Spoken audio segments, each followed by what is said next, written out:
Wow, team India fans ಅಂತೂ ಈಗ full happy ಮೂಡ್ನಲ್ಲಿರ್ತಾರೆ. ಯಾಕಂದ್ರೆ ಒಂದೇ ದಿನ ಎರಡೆರಡು ಶತಕ. ಒಂದ್ ಕಡೆ king Virat Kohli back to back century, ಮತ್ತೊಂದು ಕಡೆ ಋತುರಾಜ್ ಗಾಯಕ್ವಾಡ್ ಚೊಚ್ಚಲ ODI ಶತಕ. ಇಬ್ಬರ ಪಾರ್ಟ್ನರ್ಶಿಪ್ ಅನ್ನ ನೋಡೋದೇ ಸಖತ್ ಥ್ರಿಲ್ಲಿಂಗ್ ಆಗಿತ್ತು. ಸೌತ್ ಆಫ್ರಿಕಾ ವಿರುದ್ಧದ 2ನೇ ಏಕದಿನ ಪಂದ್ಯದಲ್ಲಿ ಭಾರತದ ಬ್ಯಾಟಿಂಗ್ನ ಸ್ಪೆಷಲ್ ಮೂಮೆಂಟ್ಸ್, ಹಾಗೆ ವಿರಾಟ್ ಕೊಹ್ಲಿ ಮತ್ತು ಋತುರಾಜ್ ಗಾಯಕ್ವಾಡ್ ಜೊತೆ ಆಟದ ಬಗೆಗಿನ ಒಂದಷ್ಟು ಮಾಹಿತಿಯನ್ನ ಈ ವಿಡಿಯೋದಲ್ಲಿ ನೀಡ್ತೇನೆ. ನಾನು ಶಾಂತ. ನೀವು ಸುದ್ದಿಯಾನದ ಸಬ್ಸ್ಕ್ರೈಬರ್ ಆಗೋದಿಕ್ಕೆ ಮರಿಬೇಡಿ. ಟಾಸ್ಗೂ ಟೀಮ್ ಇಂಡಿಯಾಗೂ ಯಾಕೋ ಆಗ್ಬರಲ್ಲ ಅನ್ಸುತ್ತೆ. ಕ್ಯಾಪ್ಟನ್ಸ್ ಚೇಂಜ್ ಆದ್ರೂ ಕೂಡ ಲಕ್ ಬದಲಾಗ್ತಾ ಇಲ್ಲ. 5 ಅಥವಾ 10 ಮ್ಯಾಚ್ ಹೋಗ್ಲಿ, ಏಕದಿನ ಫಾರ್ಮೆಟ್ನಲ್ಲಿ ಕಂಟಿನ್ಯೂಯಸ್ ಆಗಿ 20ನೇ ಬಾರಿಗೆ ಭಾರತ ಟಾಸ್ ಸೋತಿದೆ. 2023ರ ICC ವಿಶ್ವಕಪ್ ಫೈನಲ್ನಲ್ಲಿ ಆಸ್ಟ್ರೇಲಿಯಾ ವಿರುದ್ಧ ಟಾಸ್ ಸೋತಾಗಿಂದ ಹಿಡಿದು ಇವತ್ತಿನವರೆಗೂ ಏಕದಿನ ಮಾದರಿಯಲ್ಲಿ ಸೋಲ್ತಾನೆ ಇದ್ದಾರೆ. ಸೌತ್ ಆಫ್ರಿಕಾ ವಿರುದ್ಧದ 2ನೇ ಏಕದಿನ ಪಂದ್ಯದಲ್ಲೂ ಕೂಡ ಸೇಮ್ ಕಥೆ. ಸೌತ್ ಆಫ್ರಿಕಾದ ನಾಯಕ ಟೆಂಬಾ ಬೌಮಾ ಟಾಸ್ ಗೆದ್ದು ಬೌಲಿಂಗ್ ಅನ್ನ ಚೂಸ್ ಮಾಡ್ಕೊಳ್ತಾರೆ. ಹೀಗಾಗಿ ಭಾರತ ಫಸ್ಟ್ ಬ್ಯಾಟಿಂಗ್ಗೆ ಬರಬೇಕಾಯ್ತು. ಆದ್ರೆ ಟಾಸ್ ಸೋತ್ರು ಅನ್ನುವಂತ ಬೇಸರ ಏನಿತ್ತು, ಅದನ್ನ ಬ್ಯಾಟಿಂಗ್ ನಲ್ಲಿ ಪ್ಯಾಚ್ ಅಪ್ ಮಾಡಿದ್ದು ವಿರಾಟ್ ಹಾಗೆ ಋತುರಾಜ್. ಮ್ಯಾಚ್ ಆರಂಭದಲ್ಲಿ ವೈಡ್ಗಳ ಸುರಿಮಳೆ. ಟಾಸ್ ಸೋತಂತ ಭಾರತ ಪರ ರೋಹಿತ್ ಶರ್ಮಾ ಹಾಗೆ ಯಶಸ್ವಿ ಜೈಸ್ವಾಲ್ ಇನ್ನಿಂಗ್ಸ್ ಅನ್ನ ಆರಂಭ ಮಾಡ್ತಾರೆ. ಸೌತ್ ಆಫ್ರಿಕಾ ಪರ ಆರಂಭದಲ್ಲಿ ನಾಂಡ್ರೆ ಬರ್ಗರ್ ಹಾಗೆ ಲುಂಗಿ ಎನ್ಗಿಡಿ ಬೌಲಿಂಗ್ ಅನ್ನ ಶುರು ಮಾಡ್ತಾರೆ. ಬಟ್ ಪಿಚ್ ಸಿಕ್ಕಾಪಟ್ಟೆ ಸ್ವಿಂಗ್ ಆಗ್ತಾ ಇತ್ತು. ಲೈನ್ ಅಂಡ್ ಲೆಂತ್ ಮಿಸ್ ಮಾಡ್ತಾ ಇದ್ರು. ವೈಡ್ಗಳ ಮೂಲಕ ಧಾರಾಳವಾಗಿ ರನ್ಸ್ ಕೊಡ್ತಾ ಇದ್ರು. ಸೊ ಫಸ್ಟ್ 2 ಓವರ್ನಲ್ಲಿ 10 ರನ್ಸ್ ಎಕ್ಸ್ಟ್ರಾ ಬರುತ್ತೆ. ಜೈಸ್ವಾಲ್ ಮತ್ತು ರೋಹಿತ್ ಸ್ಲೋ ಆಗಿ ಇನ್ನಿಂಗ್ಸ್ ಅನ್ನ ಬಿಲ್ಡ್ ಮಾಡ್ತಾ ಇದ್ರು. ಅಂಡ್ 5ನೇ ಓವರ್ನಲ್ಲಿ ಬರ್ಗರ್ಗೆ ಹ್ಯಾಟ್ರಿಕ್ 4 ಹೊಡೆದಂತ ರೋಹಿತ್ ಶರ್ಮಾ ಬಿಗ್ ಸ್ಕೋರ್ನ ಹಿಂಟ್ ಕೊಟ್ಟಿದ್ರು. ಬಟ್ ಬ್ಯಾಡ್ ಲಕ್, ಅದೇ ಓವರ್ನಲ್ಲಿ 14 ರನ್ಗಳಿಗೆ ವಿಕೆಟ್ ಅನ್ನು ಒಪ್ಪಿಸ್ತಾರೆ. ಇನ್ನು ಜೈಸ್ವಾಲ್ ಈ ಮ್ಯಾಚ್ ಅಲ್ಲೂ ಕೂಡ ಬಿಗ್ ಸ್ಕೋರ್ ಬರಲಿಲ್ಲ. 38 ಎಸೆತಗಳಲ್ಲಿ 27 ರನ್ ಗಳಿಸಿ ಔಟ್ ಆಗ್ತಾರೆ. ಆದ್ರೆ ಆ ನಂತರ ವಿರಾಟ್ ಕೊಹ್ಲಿ ಮತ್ತು ಋತುರಾಜ್ ಗಾಯಕ್ವಾಡ್ ಜೋಡಿ ಕ್ರೀಸ್ ಕಚ್ಚಿ ನಿಲ್ತಾರೆ. ಅಲ್ಲಿಂದ ಶುರುವಾಯಿತು ಭಾರತಕ್ಕೆ ರನ್ ಮಳೆ. ಜೊತೆಗೆ ಅರ್ಧ ಶತಕ, ಇಬ್ಬರಿಂದಲೂ ಸೆಂಚುರಿ ಆರ್ಭಟ. ಭಾರತ ತಂಡದ ಸ್ಕೋರ್ 67 ರನ್ಗಳಾಗುವಷ್ಟರಲ್ಲಿ ಭಾರತ ಪ್ರಮುಖ 2 ವಿಕೆಟ್ಗಳನ್ನ ಕಳ್ಕೊಳ್ಳುತ್ತೆ. ಇಬ್ಬರು ಓಪನರ್ಗಳು ಕೂಡ ಔಟ್ ಆಗ್ತಾರೆ.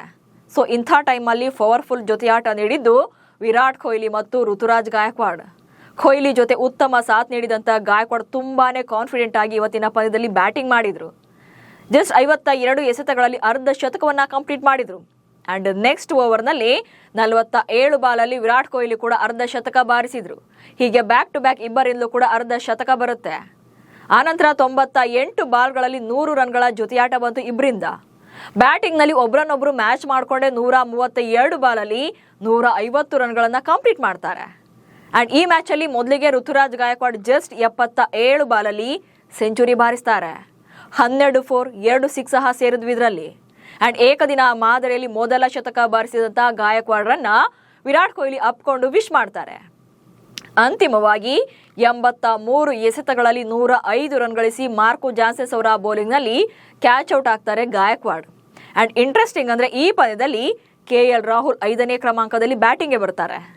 ಕಳೆದ ಪಂದ್ಯದಲ್ಲಿ ವಾಷಿಂಗ್ಟನ್ ಸುಂದರ್ ಆದ್ಮೇಲೆ 6ನೇ ಸ್ಲಾಟ್ ನಲ್ಲಿ ಕ್ರೀಸ್ಗೆ ಬಂದಿದ್ರು ರಾಹುಲ್.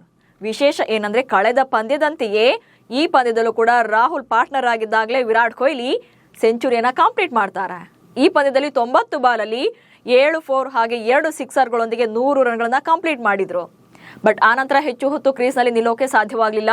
ಅಂತಿಮವಾಗಿ 93 ಬಾಲ್ಗಳನ್ನ ಫೇಸ್ ಮಾಡಿ 102 ರನ್ ಗಳಿಸಿ ವಿಕೆಟ್ ಅನ್ನು ಒಪ್ಪಿಸ್ತಾರೆ. ಲುಂಗಿ ಎನ್ಗಿಡಿ ಅವರ ಬೌಲಿಂಗ್ ನಲ್ಲಿ ಔಟ್ ಆಗ್ತಾರೆ. ಇನ್ನು ಕೊಹ್ಲಿ ಮತ್ತು ಗಾಯಕ್ವಾಡ್ ತಮ್ಮ ವೃತ್ತಿ ಜೀವನದ ಹಲವು ವಿಶೇಷತೆಗಳಿಗೆ ಈ ಪಂದ್ಯದ ಮೂಲಕ ಸಾಕ್ಷಿಯಾಗಿದ್ದಾರೆ. ಏನೆಲ್ಲ ಅನ್ನೋದನ್ನ ನೋಡ್ತಾ ಹೋಗೋಣ.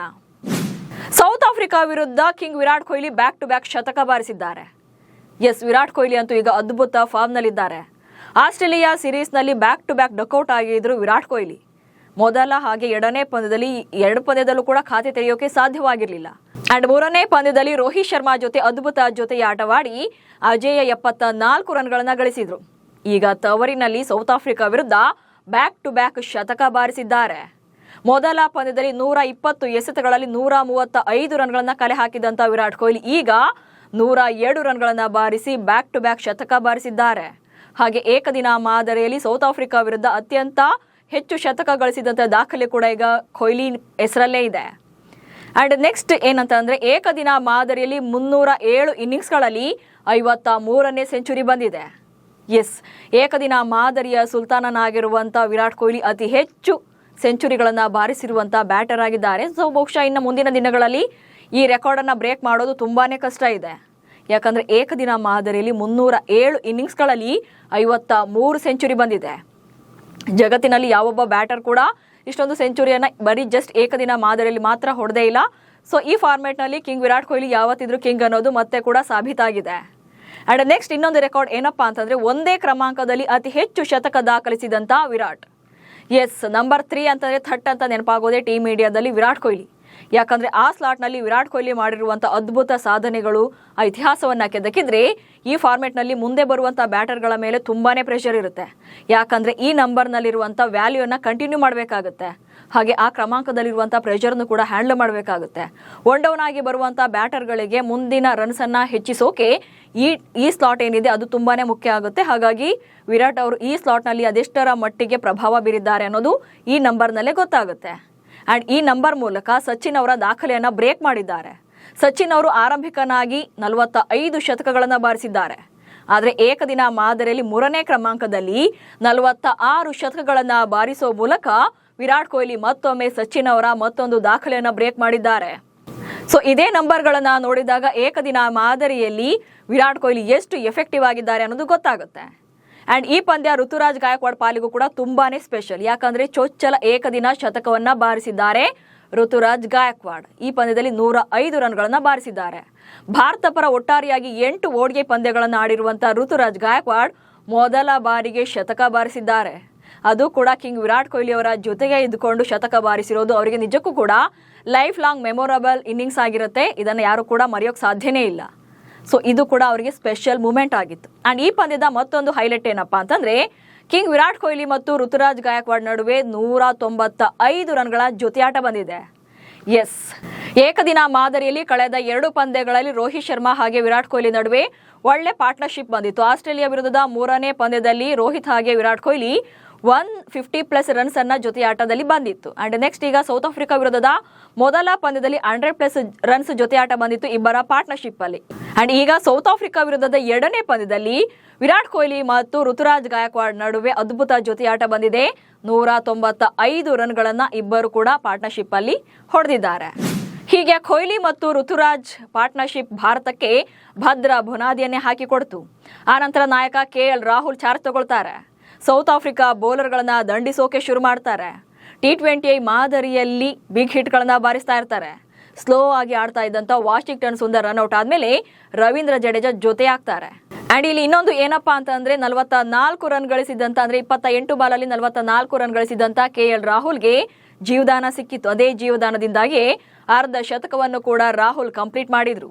ಒಟ್ಟಲ್ಲಿ ಇವತ್ತಿನ ಪಂದ್ಯವನ್ನ ಎಂಜಾಯ್ ಮಾಡೋಕೆ ಟೀಮ್ ಇಂಡಿಯಾ ಫ್ಯಾನ್ಸ್ಗೆ ಸಾಕಷ್ಟು ಕಾರಣಗಳಿವೆ. ಅದರಲ್ಲೂ ಕೊಹ್ಲಿ ಮತ್ತು ಗಾಯಕ್ವಾಡ್ ಶತಕ ಅಂತೂ ಮರೆಯೋಕೆ ಚಾನ್ಸೇ ಇಲ್ಲ. ಸೊ ಭಾರತದ ಬ್ಯಾಟಿಂಗ್ನ ನೀವೆಷ್ಟು ಎಂಜಾಯ್ ಮಾಡಿದ್ರಿ ಅನ್ನೋದನ್ನ ಕಮೆಂಟ್ಸ್ ಮೂಲಕ ತಿಳಿಸಿ. ಹಾಗೆ ಸುದ್ದಿಯನ್ನು ಫಾಲೋ ಮಾಡಿ. ನಮಸ್ಕಾರ.